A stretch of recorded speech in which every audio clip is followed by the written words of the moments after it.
name's Casey. Today I'm going to be doing some pegboard in my garage, get some of my clutter off the floor. So I got clutter on my floor. It's just a catch-all for all the stuff. I got lots of projects to do in here, but today I'm going to be doing some pegboard, get some of this bigger stuff off the ground. I got this recess in my wall in my garage right here. It's got a piece of plywood ram set into it, so I can't even take that off. So I'm going to make my pegboard flush with my wall here. See that? So I'm going to clean this up.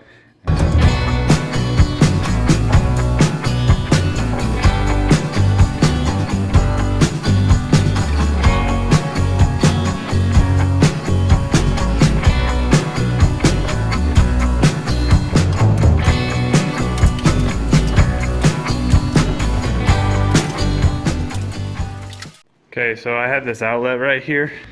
See, this is going to be where my chop saw is, and my chop saw is going to be flush with my counters that I put in here. And this is in the way. So what I'm going to try to do is I'm going to try to take it and then just bend it up and, put it right here or maybe over here or something. I got a little tester here.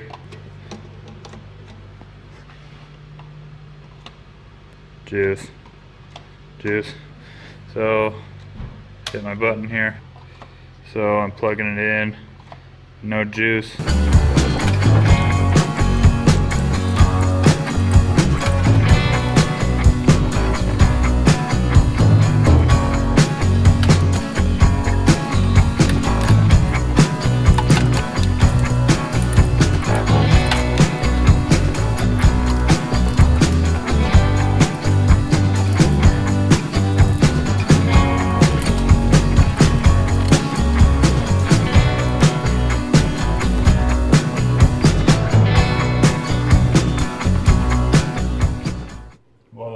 So I'm putting in an extra outlet over on this side of my bench. I'm gonna have a vise right here. It's gonna be detachable and all that crap. So if I want to like plug in a grinder or a bandsaw or something, I can. I had some scrap conduit laying around, so I took my conduit bender you saw earlier and did a little. I don't know what this is called, but this is what they do. So they go inside of all their boxes. I'm doing a bending conduit. There's a real like science and art form and all that crap to it. But so it's gonna go like this, and my pegboard will go over the top of it right here. And then I didn't have a full piece, so I have two scrap pieces. My whole house is made of concrete, so if I want to screw anything into any wall anywhere, I have to.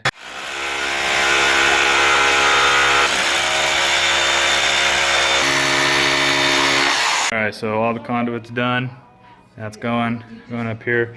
I got this little bent back so it hides behind the pegboard, and then goes up here into the side of that. So the reason instead of going straight across and then up, I did this weird 45 thing. It's not even a 45, it's just a weird angle.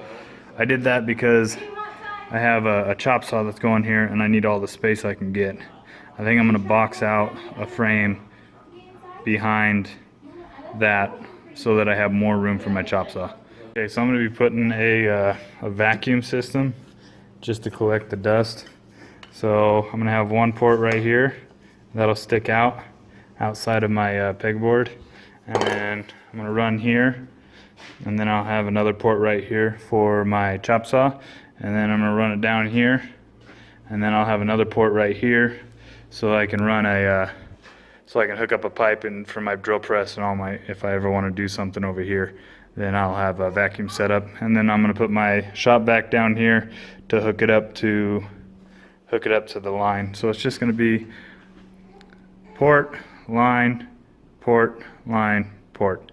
And then it'll give me a little bit of dust collection.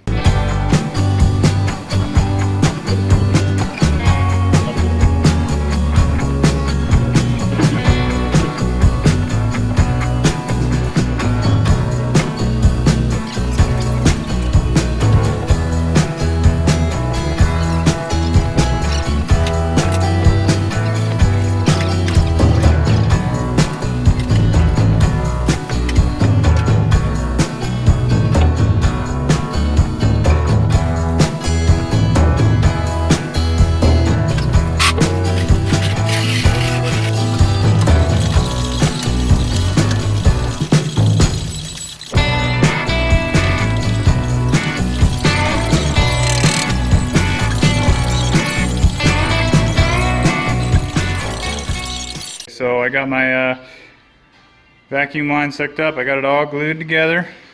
So this one I'm gonna box out my from behind my chop saw. So I'm gonna keep this one without a 90 on it because I think I'm just gonna run the hose from my chop saw directly into that without the 90. And then this this one sticking out. So it's just 3 ports, nothing big.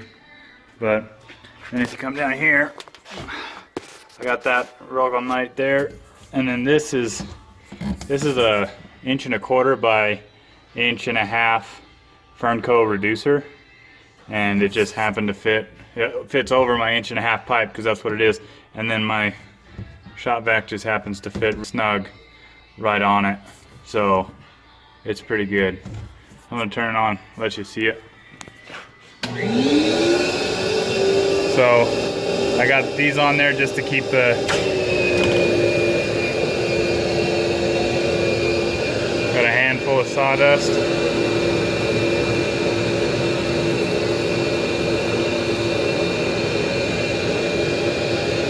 Works pretty well. I like it.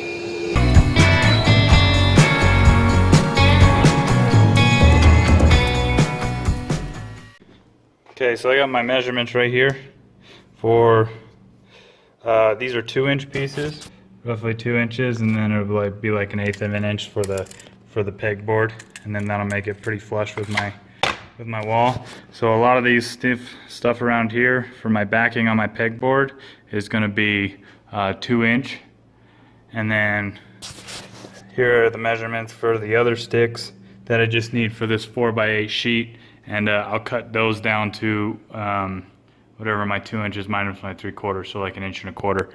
And I'm going to do all that on my saw.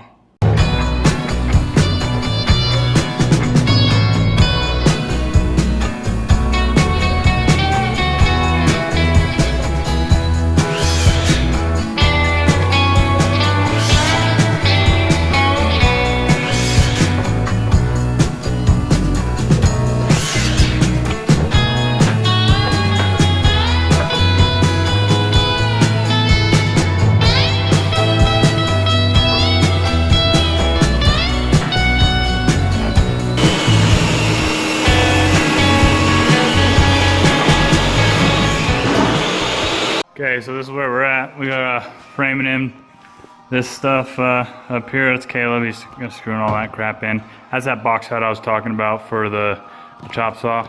And if you come over here, I already got the MDF cut.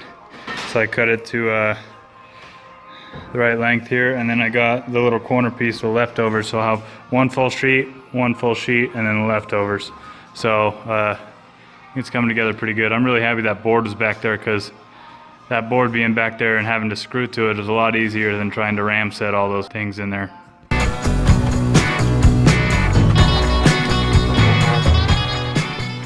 Alright, well, there it is. As good as it's gonna get, you know. I could have done a better job, but it's a shop. It's not, you know, it's not the Taj Mahal. So these guys stick out.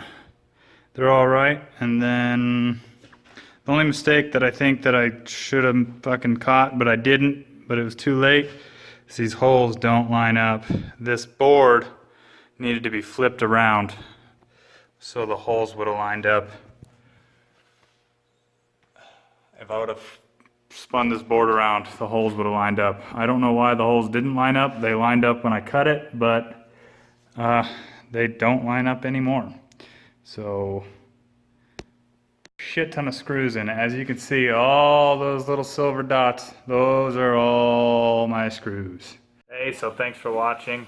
If you liked what you see, like, subscribe. I know it was a lot to go through in one video with the electrical moving and the vacuum system and everything like that, but hope you enjoyed, and if you did, like, subscribe, and if not, why don't you leave me a comment and let me know what you didn't like, and maybe I can make it a little bit better on the next video. Hey, baby.